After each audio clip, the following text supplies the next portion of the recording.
Did you know that about 70% of parents feel guilty every single day? Yes, you read that right.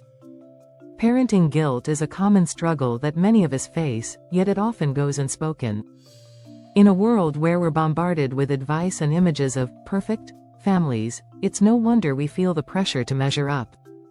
But here's the shocking truth. Chasing the idea of being a perfect parent is not only unrealistic, it can be harmful to both you and your children. In this video, we will uncover the reality of parenting guilt and why it's pointless to carry it around. We'll explore how social media feeds this guilt, why perfectionism is a trap, and how making mistakes can actually help us grow as parents. You'll learn practical strategies to let go of guilt and embrace a more joyful, connected approach to parenting.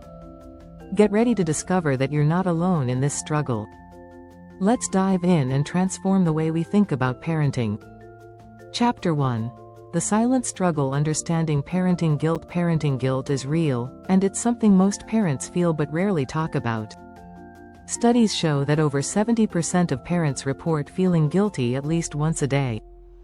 Yet, no one really teaches us how to deal with this guilt, which often feels invisible. But why is this guilt so intense? A lot of this comes from the pressure to do it all perfectly.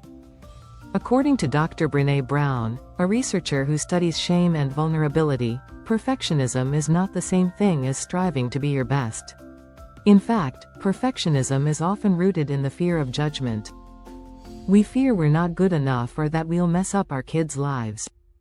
But here's the reality: kids are more resilient than we give them credit for. One common guilt trap is the idea of quality time. Many parents worry they're not spending enough meaningful moments with their kids. But according to research from the University of Toronto, the quantity of time you spend isn't as important as how you spend it. So instead of feeling bad about not being around all the time, focus on being fully present when you are. Another hidden cause of guilt is the sheer volume of information parents consume. The internet gives us endless advice, often conflicting, on how to be a good parent. Psychologist Dr. Shefali Sabari argues in her book The Conscious Parent that our need to control and perfect our kids often stems from unresolved insecurities in ourselves.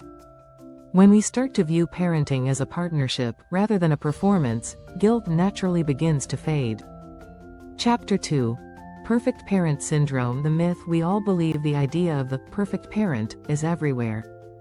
Social media, parenting blogs, and even family expectations can make you feel like there's an ideal way to raise a child. But here's the truth: perfection is a myth, and chasing it only leads to stress and guilt. Studies show that 82% of parents feel they should be doing more or doing it better. Yet, there's no universal standard for good parenting.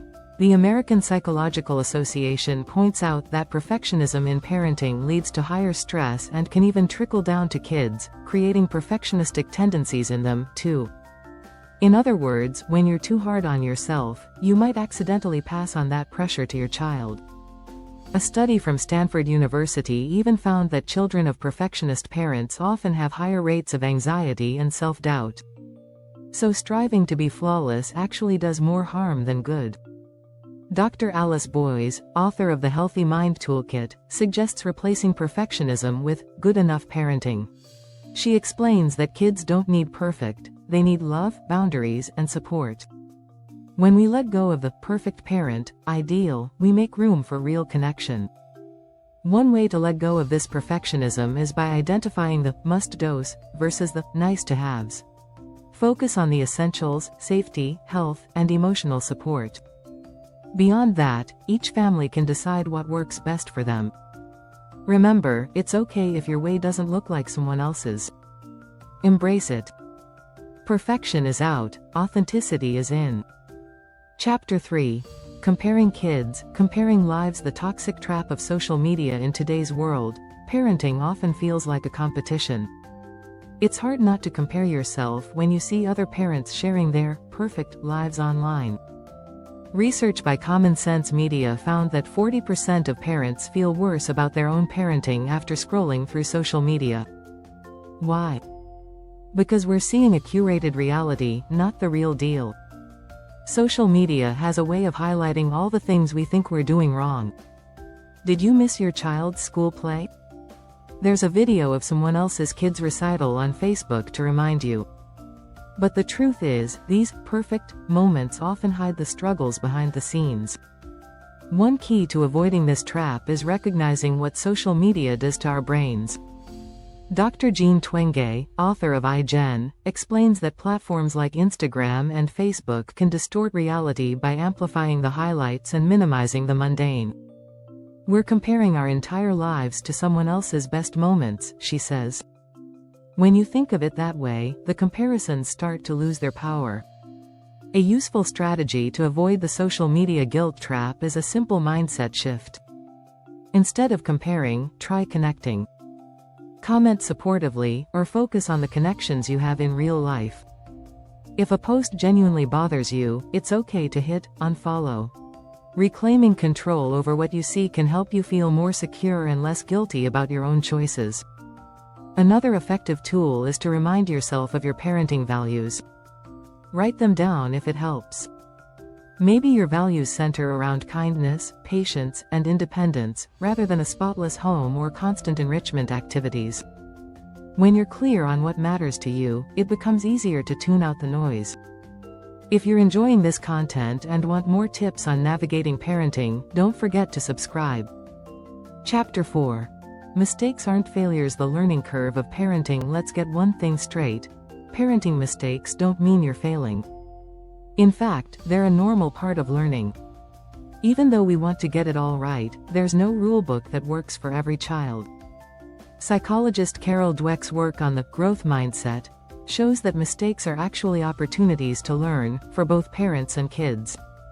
By embracing this mindset, we can transform mistakes into teachable moments.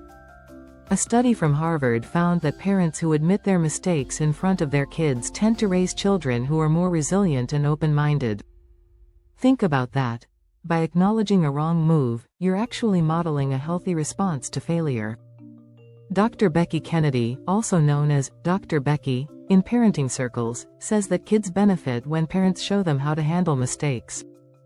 In her book Good Inside, she emphasizes that saying, "I made a mistake, and here's how I'll try to fix it," teaches kids accountability and empathy.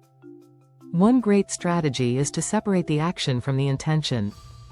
Maybe you lost your temper or made a decision you regret. That doesn't mean you're a bad parent, it just means you're human. Instead of focusing on what went wrong, focus on what you can learn and change. This simple reframing can help ease guilt and make you feel more empowered. Another helpful approach is to see your role as a coach, rather than a fixer. When you're in coach mode, you're guiding rather than dictating. This mindset shift can make you feel more at peace with parenting's ups and downs.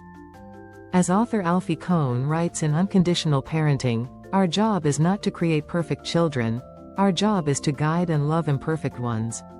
Accepting that kids will make mistakes, just like we do, opens the door for mutual growth and learning. Chapter 5. Empathy over expectation. How to redefine success in parenting. The pressure to meet parenting milestones can feel endless.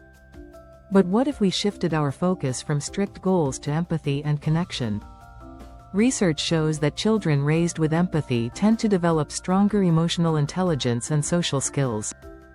According to a 2014 study published in Emotion, children who feel understood by their parents are more likely to thrive emotionally and academically. Dr. Daniel Siegel, author of The Whole Brain Child, suggests that connection is what truly matters. Instead of focusing on performance goals, like grades or sports achievements, try to connect with your child's feelings and experiences. Dr. Siegel says, when you validate your child's feelings, you build a bridge of trust.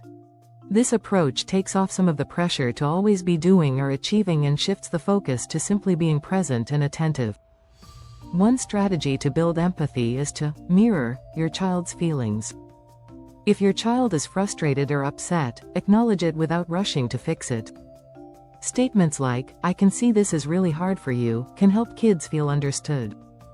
Dr. John Gottman, a relationship expert, found that kids whose parents respond to their emotions with empathy tend to handle stress better and develop stronger problem-solving skills. Another powerful tool is setting realistic expectations.